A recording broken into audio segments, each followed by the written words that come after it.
Good morning, everybody. Happy Tuesday to you. It's February 25th, 2025. I've got all of your news for your rush hour ride to work. And what a cornucopia of content we have for you today. A Boy Meets World beef. I'll explain some unfinished business with Danielle Fishel and I guess her podcast, and another co-star not too happy with them. Also, stranded astronauts give an update. They say they're not stranded. They're definitely stranded. I'll share what they have to say. And someone we wish was stranded as an astronaut, the founder of Firefest, well, he gives updates on Firefest 2.0, and we'll have to see if we believe it. And then Colleen Hoover in the news. She's got a new film coming out pretty soon with some big A-list stars. Will the Justin Baldoni-Blake Lively feud be sinking the box office sales?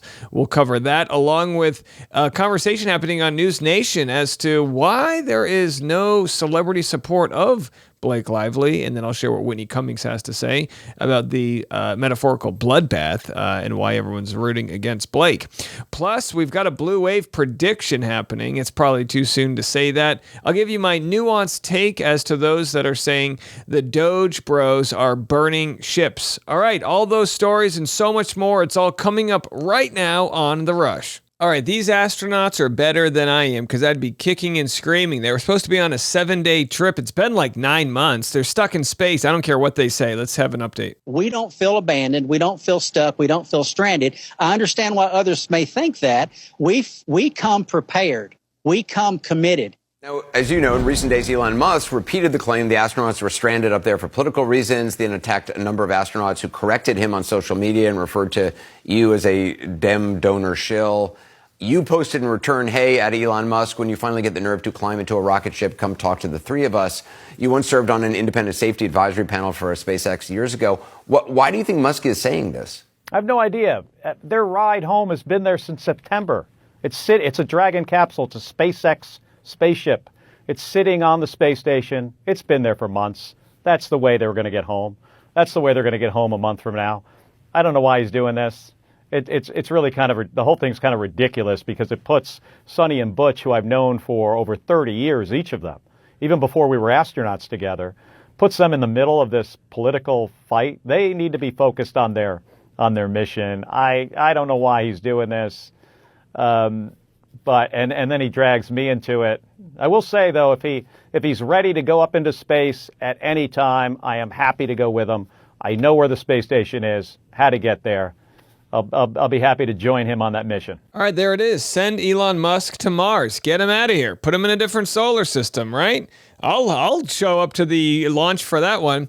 All right, but either way, yeah, so we've got two stranded astronauts. I guess they're coming back next month. My question is, what do they do in their free time? Do they have, do they borrow NASA's Netflix account? I mean, gosh, if you have HBO right now, Netflix, Hulu, there's so many good shows. I'd be watching all the episodes of Jersey Shore. Be a blast. Well, spring break's around the corner, and it looks like Florida's playing hard to get. They think we're playing here. We're not. We really don't want you here. I mean, I'll be honest with you. Nobody wants you here. They don't bring any financial benefit here. Law enforcement is going to be all over the place. We are going to be out on foot. We are going to be out on plain clothes. We're going to be on bikes. We're going to be on four-wheelers. You are going to see a very strong police presence. There it is. All right, college kids, leave Florida alone. Go to Alabama. Now, I don't know what you do anymore, but, every city's got a different... I can understand the problem there. You serve a bunch of underage kids booze, and that's where they're going to show up to vomit and piss all over the place, Hey, what can you do? All right, well, speaking of vomit and piss, Fire Festival founder Billy shares his updates about what might be happening with Firefest 2.0. I tell you what, if he can pull it off, amazing. But for whatever idiots are deciding to buy a ticket for Firefest 2.0, please call into our show. I would love to have a correspondent there. I'm not kidding. Can we please make that happen? And let's get Billy on my show. Does anyone have any connections to Billy? I mean, by all means, fake it till you make it. Sure, did he defraud people out of millions for the first time? Yes. Did he go to jail? Absolutely. But, if at first you don't succeed, defraud again. We're going to have artists across electronic, hip-hop, pop, and rock. However, it's not just music. We might have a professional skateboarder do a demonstration. We might have an MMA champion teach you techniques in the morning. And you say we might have. Are any of these for sure haves? Are they booked? So I think what makes Fire so cool is that we are selling the experience of Fire. I want to be one of the first festivals that can sell out with no artists. But you do have them booked. We're announcing the artists over the next few months, so I'm not in charge of booking the talent. Will these be A-list names that are involved? I really hope so, and I expect so from our conversations. Well, I mean, he's not the best salesman. I tell you what, though, it makes you interested. Like, I think it's one of those, if you build it, they will come. But what he's hoping for is if you pay, we will then get people to come. Of course, I think I've said this all along. The problem they had with Firefest 1.0 is that they didn't have the infrastructure, right? They had the ticket sales. So what they need to do is they need to get an island that they can throw a party at, but they can have a cruise ship there, right? So everyone stays on the cruise ship. So there's I don't know. What do I know? I'm just telling you, Billy, call me up. I'll help you fix this thing. All right, Danielle Fishel, my childhood crush with every other elder millennial boy out there. We love Danielle. She, I guess, has a clash with Maitland Ward. Am I pronouncing her name right? This is on her podcast here. Boy Meets World co-star Maitland, I guess, had a heated exchange. They must have had a falling out. Here's Danielle Fishel asking her, do you hate us? Maybe a more broad, general question for you is, do you hate us? No, I don't hate you. Okay. I don't hate you. I think that you hate me because you wouldn't speak to me on when we would go to Girl Meets World and everything. And that was hurtful. That was okay. I wouldn't speak to you? No. I did talk to you. No, not really. I don't feel as though I was not good with you, but I definitely didn't have a relationship with you that was like, oh my gosh, my long lost friend, Maitland. But I was working. It was a very, very difficult set. So you don't listen to the podcast regularly, but your overall opinion of it is that we are negative about Michael and Ben and the show. Be honest about this. You're trying to go at me now to get the ratings because you know that people will be interested in Maitland. I don't want to go with you guys. I just want to remember good times. No, Maitland, sorry. I'm not the one who wanted to go for ratings. I'm the one who texted Will to ask for your phone number so that, like adults, we could have a conversation off the air. Does anyone feel like you're watching your parents fight right now? Now, Maitland Ward I guess she's a porn star. I didn't know that. She went from Boy Meets World to porn. I mean, hey, there's a pipeline there. But boy, this makes me feel old because everyone's in their 40s. She's 48 now. But again, there she is. So I guess she went from The Bold and the Beautiful to Boy Meets World to porn. Now, I'm sure, hey, and by all means, I'm all for people doing whatever they want. I am pro sex worker industry and I'm pro podcasting industry, and both, to be honest. When you said rock the stats, I realized, got it. This isn't someone who's seeing an opportunity to, again, use this opportunity to get into the ratings. So this is what you asked for. I wanted to write you a text and say, can we talk about what our feelings are? Genuous.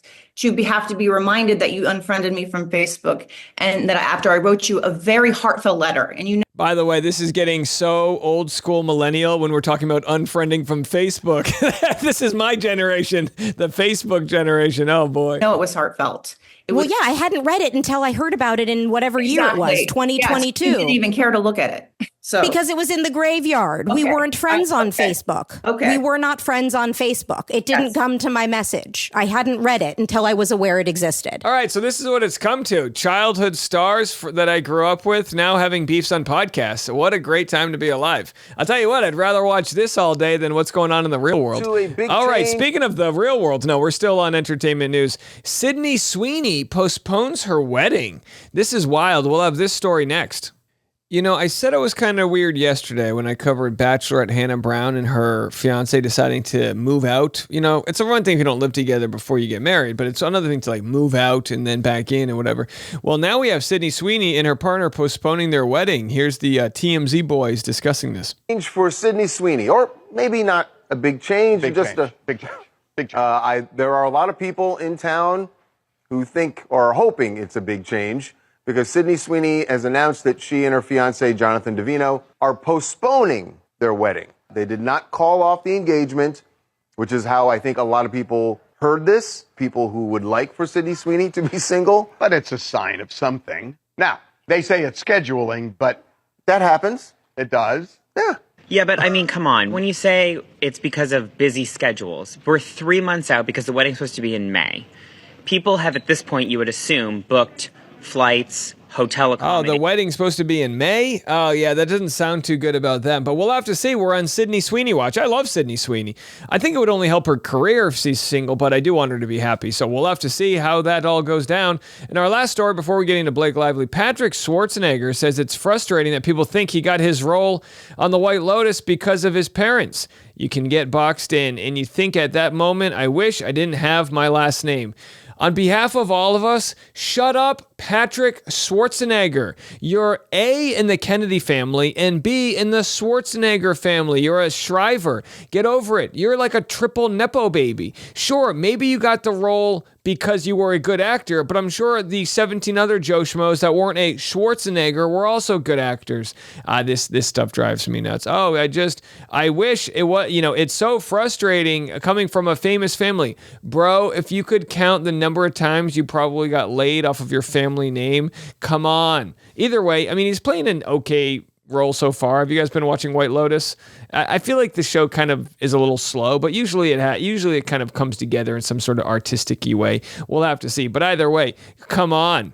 For us no-names out here that have to build our name up with grit and charm, I say, calm down there, Schwarzenegger. Well, it's Blake Lively o'clock. We have several Blake Lively stories to get into. We're going to cover what News Nation is saying. Also, we'll have Colleen Hoover, her new movie that might be a flop based on the sort of public perception of this mess. But let's first go to News Nation here. They say Blake Lively's A-list supporters go silent. What's really going on here is the isolation of Blake Lively, as we mentioned before. And as I reported in my newsletter this week, all of her famous friends are radio silent. A lot of people who came out and supported her in the beginning, they were all Team Blake. They have gone quiet. We talked about how Colleen Hoover, the actual author of the book, It Ends With Us, took herself off of Instagram for a while and just came back and removed any reference of Blake. Yeah, and look, I don't blame people for supporting her initially. I mean, her claims were pretty damning, but I think this is very telling that there's no public support. Blake Lively and Justin Baldoni's Titanic clash could hurt best-selling author's next box office hit, say the experts. Anne Hathaway, Dakota Johnson, Josh Hartnett are set to star in the upcoming It Ends With Us author Colleen Hoover movie adaptation of Verity. Here's what a reputation management expert had to say. I don't foresee any way that Hoover's career is not affected in some way by Lively and Baldoni's war. She's an accomplished author with a large readership. The question being posed to her followers is, are you going to dump Colleen, whose books have greatly entertained you, over a situation completely beyond her control? Some may, but I don't think the majority will. I think what needs to happen is, if this thing settles or whatever happens, Colleen needs to come out and say she supports whoever. I just feel people are looking at her as two-faced because she kind of ditched Justin.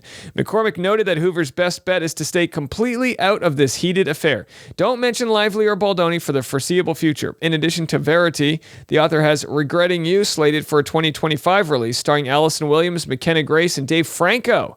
McCormick had doubts any stars would fear working with Hoover despite the Lively-Baldoni drama. I mean, look, it really comes down to this. If the movies are good, people are going to go see them. No one really cares about who wrote the movie. It's if it's good or not. Who's in it? The star power. But again, some people might be boycotting or, deciding that they're not even going to see the movie. But I don't think it'll be a big deal. Now, coming up in the next video on YouTube, I've got my chat with a couple lawyers that talk about why they think this court case is going to settle. They even tell me what date they think it's going to settle. One said Christmas of 2025, and the other said September. And they explain why they think and how much money they think Blake Lively is going to have to pay. Yeah, it's a very interesting conversation, and that is coming up in the next video. Let's go to Whitney Cummings. This is what she had to say about Blake Lively and why she actually feels bad for her. Am I the only person who's starting to feel kind of bad for Blake Lively? Yes. It's now it's starting to be brutal. I mean, look, I feel bad for her. I do, but you got to kind of say, all right, but do we feel bad for Justin Baldoni? One of them is going to be a billionaire after this is all said and done, and the other might never work again. No, could there be any explanation for this, like, at all? If I'm their lawyer at this point, I'm just going full insanity defense. And that's what I have been saying. Whether you like it or not, her best defense is, I just had my fourth kid and things got a little crazy. I mean, you might find that offensive as a defense, but I mean, what do you want from her? I had postpartum depression. I mean, I did fully go insane. I mean, I was doing some wildly insane things, mostly with food combinations, but I don't know. If I had 4 kids, after I had 1 kid, I felt violated and harassed by everyone. People would text me and they'd be like, can I come see the baby? And I'd be like, if you come to my house, I will call the police. Even if I respond saying, sure, love to, I will call the authorities if you show up. All right, my house is covered in diapers, both my son's and mine. When I had postpartum depression, everything felt like a violation. I would be walking around Trader Joe's and someone would be like, how are you? And I'd be like, excuse me? How dare you talk to me, knowing full well that I'm lost? Having full well I have no clue where I even am.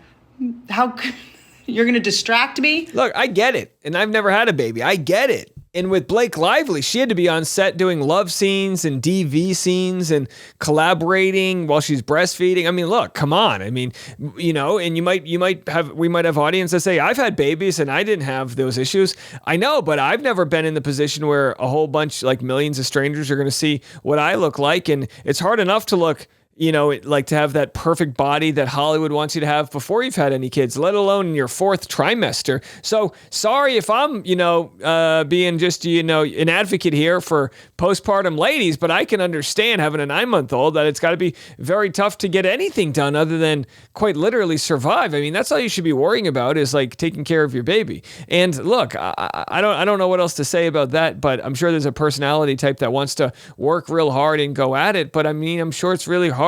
You're working with a trainer, you're trying to get your body back into this shape that it's just really not meant to return to that shape that quickly. And if it does, God bless you. But if it doesn't, don't hold it against anybody. So again, I can understand how Blake Lively could be so triggered if Justin Baldoni's wondering what her weight is or how she's going to look in wardrobe outfits. And maybe she was highly defensive about the whole idea of being on a set. You ever agree to do something and then psychologically realize you can't do it? I mean, I'm not saying everything she did was right. I'm just saying that's her defense. And that's exactly what we argue in the next video. You'll have to listen to it. You might not like it, but I think it's probably her best defense. Even from one female comedian to another, I hate to call them female comedians, but comedians that are also female, Chelsea Handler wants Blake Lively and Justin Baldoni to end their legal frenzy. You're not helping yourself. That's the equivalent of the dad driving the station wagon, looking in the rearview mirror saying, knock it off. So Chelsea Handler says, knock it off or I'm going to turn this car right around and we're not going to Cold Stones anymore. Boy, that must be fun to be a sort of a divorced dad. You just get to take your kids to Cold Stone that one day a month you get them. All right, that got kind of sad. Either way, yeah, I mean, she's right. The comedian previously joked about the legal battle, but it's like, all right, enough is enough. And I understand that enough is enough, but who's going to flinch? So far, neither has. We'll have to see. All right, coming up next, we're going to get into the political talk. I mean, I'm trying to sanitize it as much as possible, but it's pretty crazy. We have a senator here calling Elon Musk a bully because he's demanding everyone email him what they did today at work. It's like, you're not the dad of me. That story next.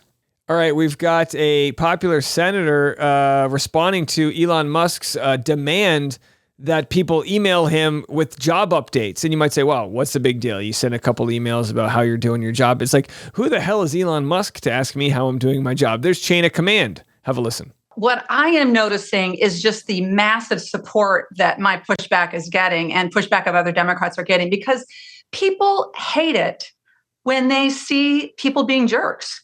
And, I think when that email went out on Saturday, I had that feeling of like, damn it.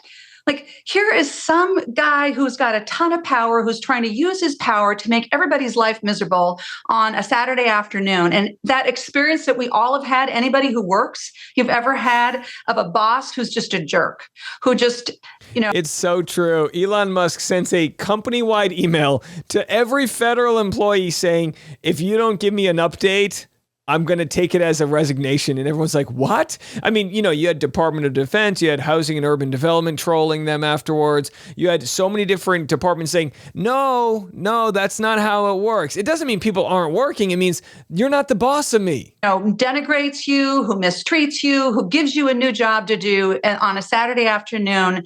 And not only that, but this job would say, oh, by the way, respond, or you're going to lose your job. It's like the ultimate power play. And it made me really mad. And I think it made a lot of people mad. And that, I believe, is why folks are so riled up about it. Well, I mean, seriously, you want to know what's going on in a federal government enterprise of millions of people. And so you tell everybody to send you an email to one email address by midnight on Monday. That is no way to run anything. And of course, really what Elon Musk is trying to do is filter out people. They're trying to put the pressure on people to try to get them to either quit or, that's the strategy, is to try to break this thing and break people down, which, by the way, that might work in a company. You come in, you shake things up, but it's the gosh dang United States of America. The collateral damage is this cloud of chaos that's over everyone's head.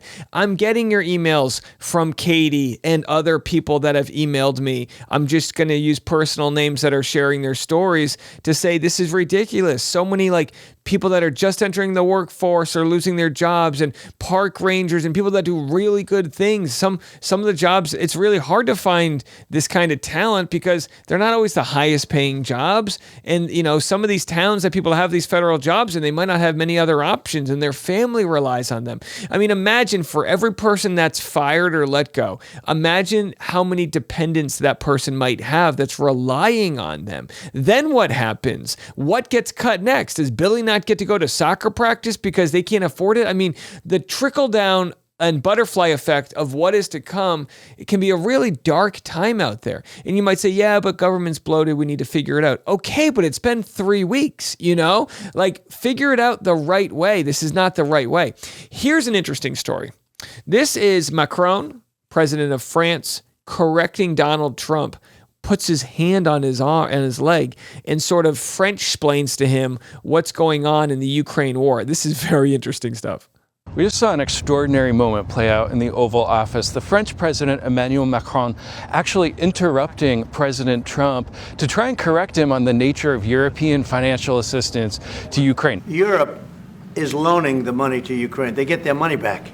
No, I mean, imagine having a fact checker that is another president. You know what I mean? It's like, listen, this is just so funny to me. If you're watching on the YouTube, you just see Trump's soul leave his eyes as he's being fact checked in real time by a younger president. No, in fact, to be frank, we paid 60% of the total effort, and it was through, like the US, loans, guarantee, grants, and we provided real money, to be clear. Now, Macron is here at the White House to try and advocate for NATO, to try and advocate for Europe. He'd really been looking to depend on this interpersonal relationship that he's developed with Trump over the years, and things did seem pretty convivial up until this moment.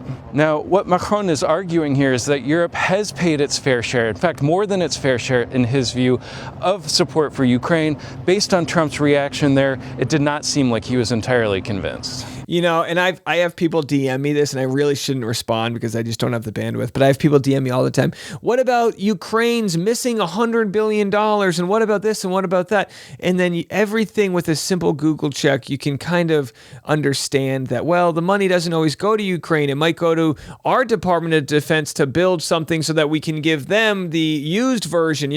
We're like giving them our hand-me-downs. Here are some missiles we no longer want. Here are some tankers we no longer want. And then we spend the money to fire up our own Department of Defense. It's actually working out quite well for the, big industrial complex, or military industrial complex, which I'm not a fan of, but it's working out because they're able to give money to Ukraine without losing any troops in the process. And, a lot of that money actually goes to government contractors in Virginia. Look, I'm not saying I agree with it, but that's what's going on here. I do think European countries should really be coming together right now. And honestly, they're probably unifying just like Canada is around the fact that they can't be trusting the United States for help right now. And I understand that argument. You want the UN, you want every country to pay their fair share. I absolutely agree with that. There's just got to be a way to do it where you don't become a mockery on a global scale. I don't know. What do I know?